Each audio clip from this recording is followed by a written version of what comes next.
What if you could start over, not just in yoga, but in anything you've had to put down? In this episode of The Youthful Older Yogi, I'm sharing how to welcome yourself back after an injury, illness, or just life happening, without judgment, without pressure, and with a whole lot of compassion. If you've ever thought, I don't even know where to start, this one's for you. So let's get started. Welcome to the Youthful Older Yogi podcast. I'm MJ Waddell, your yogi host and founder of Share Yoga. I've been practicing, teaching, and loving yoga for over 25 years. I'm an advocate of movement, creativity, and staying healthy in mind and body in the prime time of your life. It's never too late to start, and there's a lot of healthy years ahead. So let's start now. Hi, everybody, and thank you so much for tuning in to the Youthful Older Yogi. I'm MJ Waddell, the creator and founder of Share Yoga and your host for this podcast. I'm entitling this podcast, Welcome Yourself Back, or Welcome Back, Welcome Back. As you know, I'm an advocate for healthy living movement and staying young and vibrant past your 50s. And today I want to talk about something that I've recently been living through and what it feels like to welcome yourself back to your yoga practice. It could be after an injury or an illness or just some situation that life made it. You had to step away from your practice. Or in my case, it was a double hip replacement. As many of you know, I did a 5-part series called The Hip Chronicles, journaling from or doing episodes from when I first found out. I had a couple guests on that have also had hip replacements into my recovery. So this is not part of the Hip Chronicles because I think this encompasses a lot more than just coming back to your yoga practice. So I just really want to share with you how I've navigated this very strange, unexpected, and surprising, beautiful return to my own practice, and how you can too, no matter what's pulled you away. And I'm just telling you that I'm not leaping back into my yoga practice. I'm really beginning with kindness, and I'm just starting to dip my toes in. So here's where I've been. If you haven't been following the past few years, my arthritis in my hips got so severe, and where it got so severe and progressed so that my yoga practice was really, really shrinking. And certain poses that I love to do, they began to feel painful, and I just really couldn't do them anymore. Demonstrating while I was teaching, demonstrating some of the poses I was teaching became impossible. And my range of motion kept getting smaller and smaller. And honestly, my confidence got smaller too on the mat. And I was still teaching, yes, still practicing, yes. But asana, the third limb of yoga, was no longer center stage for me. It couldn't be. My body needed a break from the physical practice. So I leaned into the other limbs of yoga, specifically pranayama and meditation, and, breath and presence, which, these were my lifelines, and this is yoga. And now with my new hips, I'm re-entering my physical practice like a beginner, like a true beginner. And I'm beginning to explore my range of motion, building strength, relearning alignment, and just getting reacquainted with the sensations of my body, of my own body. It can be humbling. It's weird. Sometimes it's annoying, but most times it's pretty miraculous.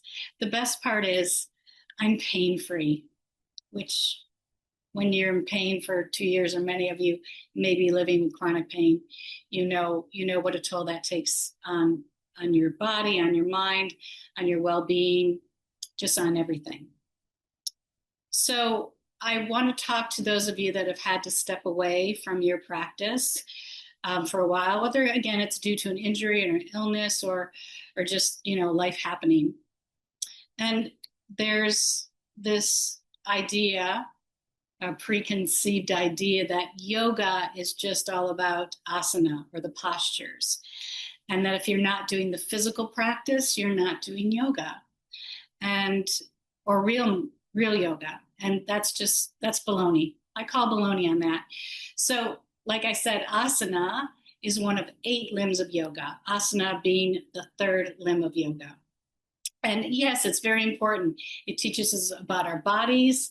It can help with strength, flexibility, confidence, but it is not the whole practice. And it was never meant to be the whole practice.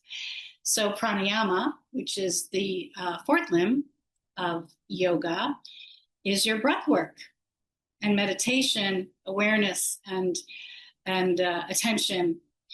That goes into the 5th, 6th, 7th, 8th limbs of yoga with concentration and focus, all of that leads to samadhi. If you don't know the 8 limbs, no worries, okay? But anyway, these other 7 limbs outside of asana, they're not side dishes. They're really part of the whole feast. I think yoga is part of a whole feast.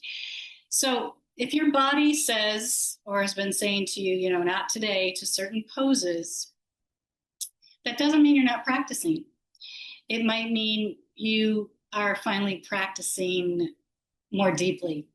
You hear a lot of times, if you want to get deeper into the practice, or if you want to get deeper into the pose.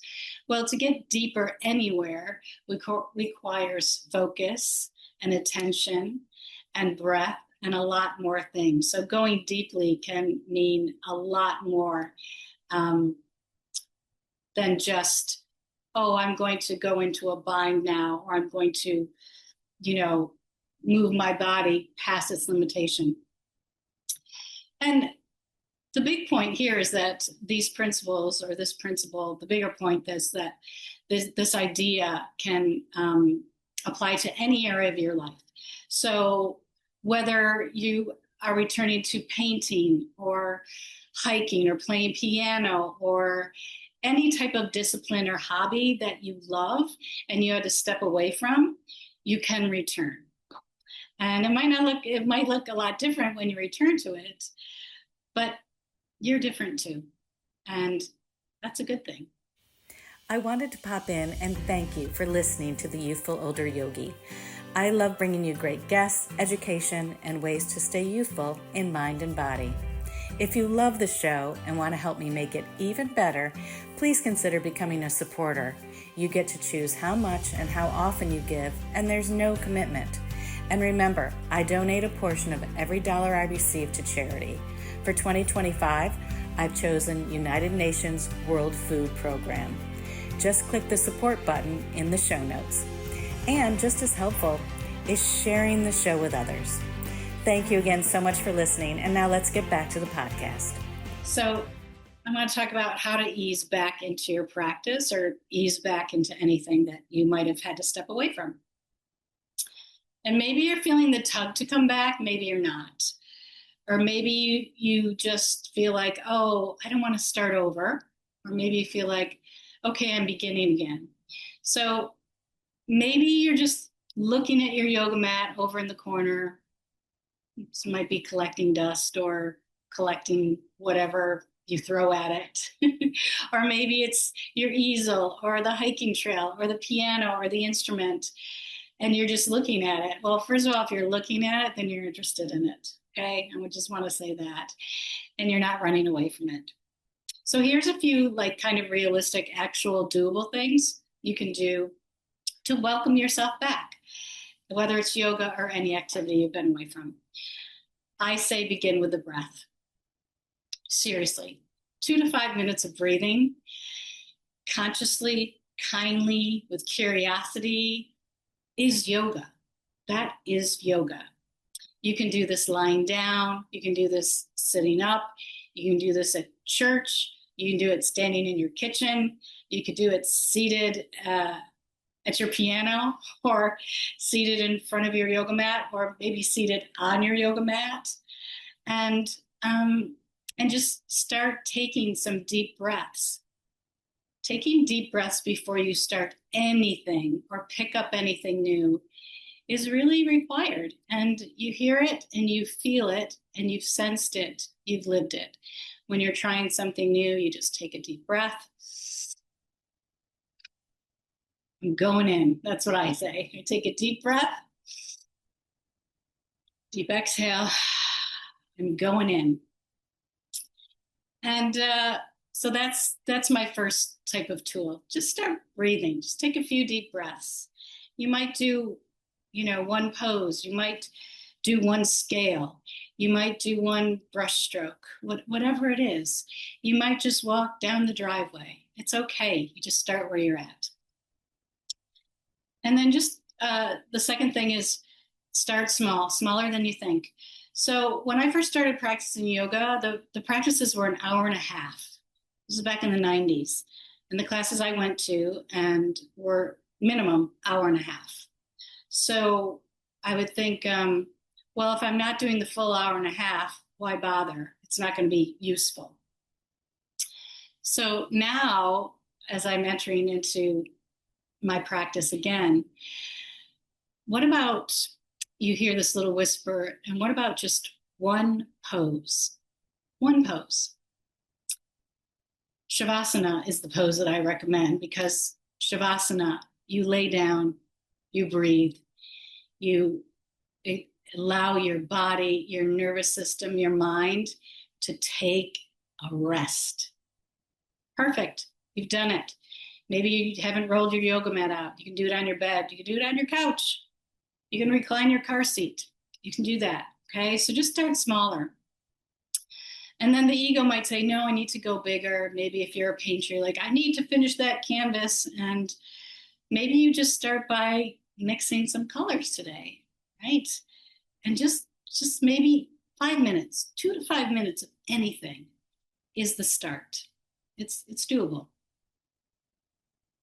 And then the third little tip is to not become judgmental. You've changed, your body's changed, your situation has changed. Your life may have changed completely. So what? That's what bodies do. They change. That's what lives do. Life changes.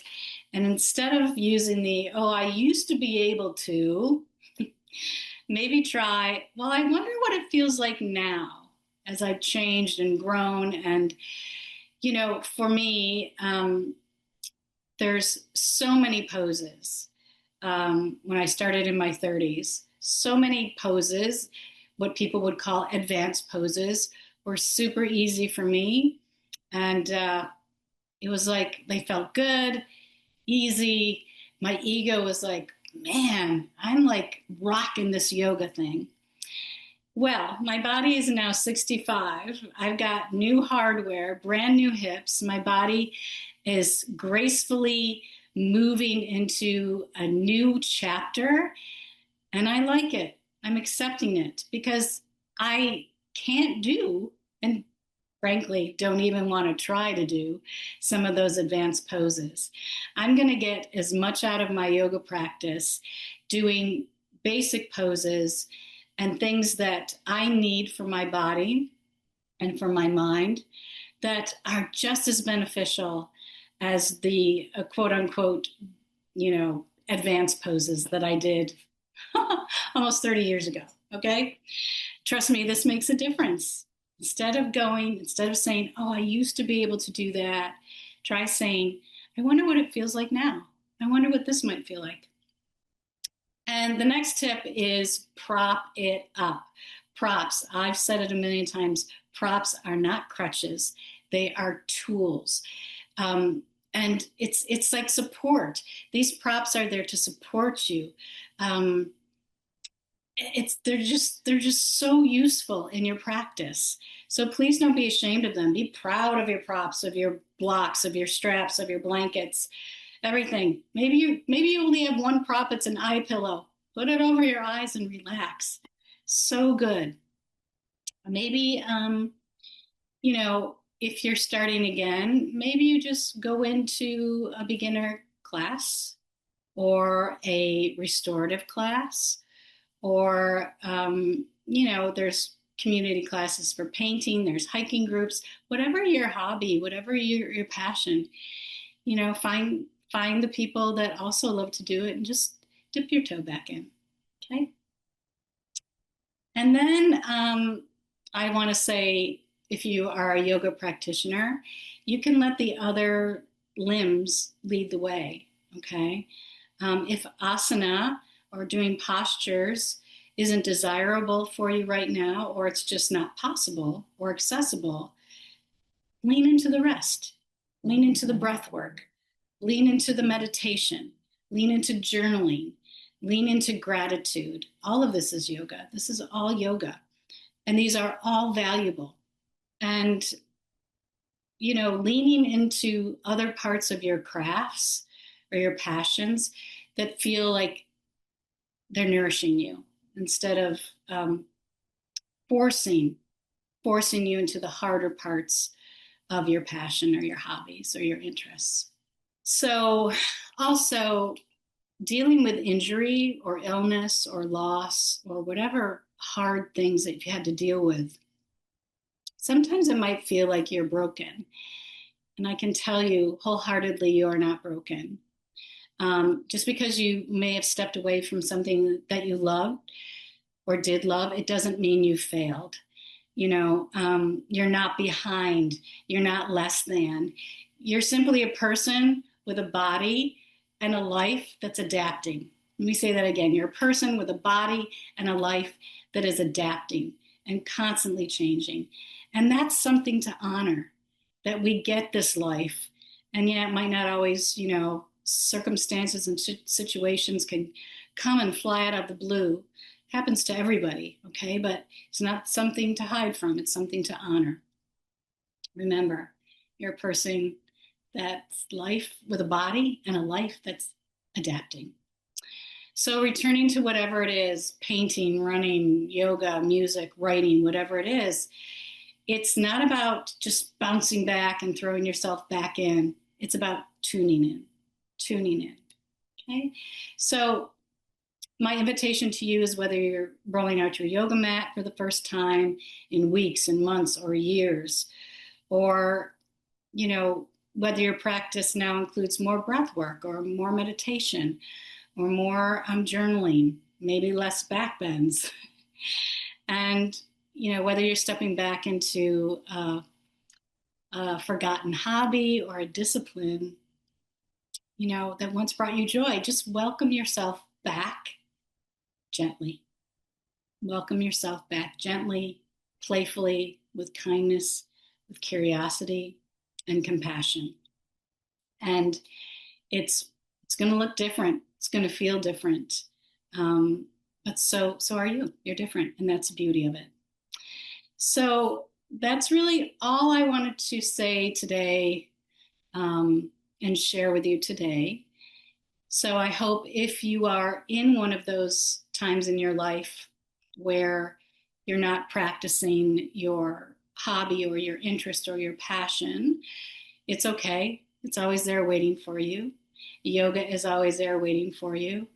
Anything you want is there waiting for you. And you can come back with compassion and gentle curiosity and welcome yourself back. Small steps, deep breaths, okay? And I want to thank you for tuning in or listening. You can always find me at my website, shareyogawithmj.com. That's shareyogawithmj.com. I would love any type of comment, a thumbs up, a likes, a share. It really does mean the world to me. And let me know if you have had to step away from something that you really love, and if you have a story behind that. I'd love to hear it. So until next time, thank you again so much for tuning in. And until we meet again, keep sharing yoga. Namaste. Thank you so much for listening. Now you can go to my show notes on YouTube or Buzzsprout and send me a voicemail or email.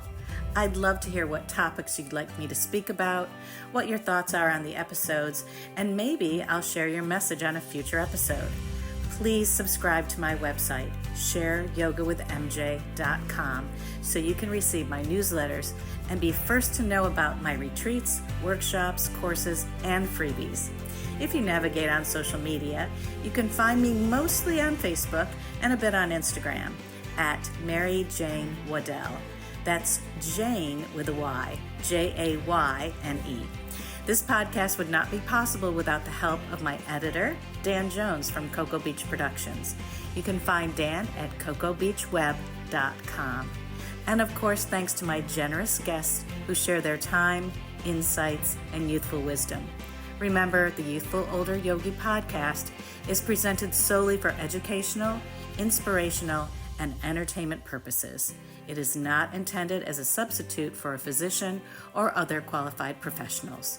Okay, yogis, stay well, stay youthful, and keep sharing yoga.